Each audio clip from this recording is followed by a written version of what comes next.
The other breaking news is that the president of Iran is dead, as is his defense minister, and a caravan of 3 helicopters, 2 of which landed safely in the hills in northern Iran, not hills, mountains, but the one carrying the prime minister or the president and the secretary or minister of defense crashed, and everybody on it died.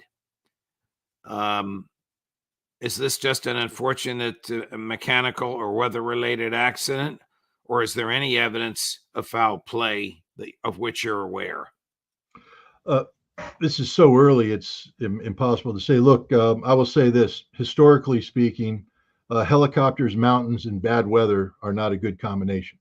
And there are many examples of helicopters going down in terrain such as this and bad weather.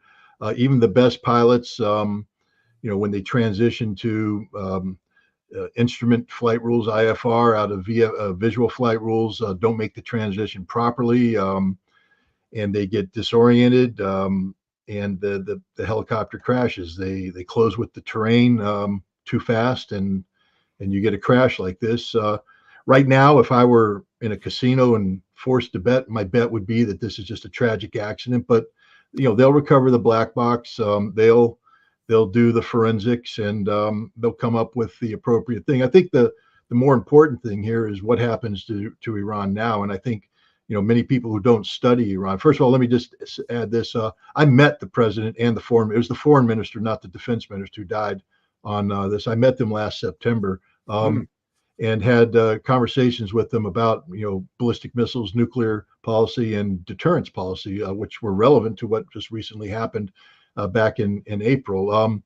These are men who are very strong pro-Iranian advocates, but are moderate and willing to talk and willing to listen. So anybody in the West who's applauding their death, your applause is misplaced, because Iran is fully capable of replacing them with more hardliners. The good news is that Iran has a constitution, and that constitution has specific procedures that will be followed in a case of a tragedy such as this. The first vice president of Iran has already been named acting president, and he is obligated, together with the speaker of the parliament and the head of judiciary, to hold new presidential elections within 50 days. They've announced, I believe, June 29th is the date of the next election. And so, the process of democracy in Iran, which many in the West dismiss, will go on. And this is an important election, because the last election, the President Raisi in the parliament, you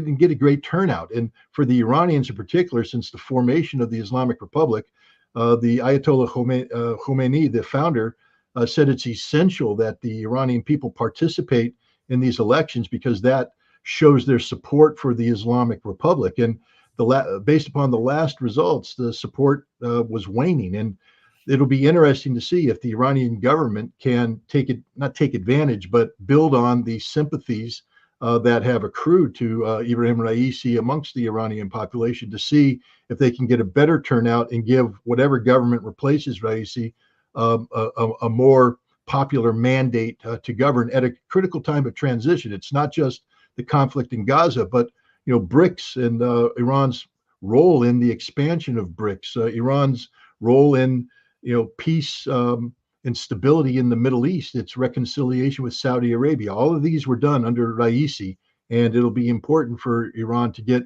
not just a new president, but a foreign minister that's capable of furthering these policies.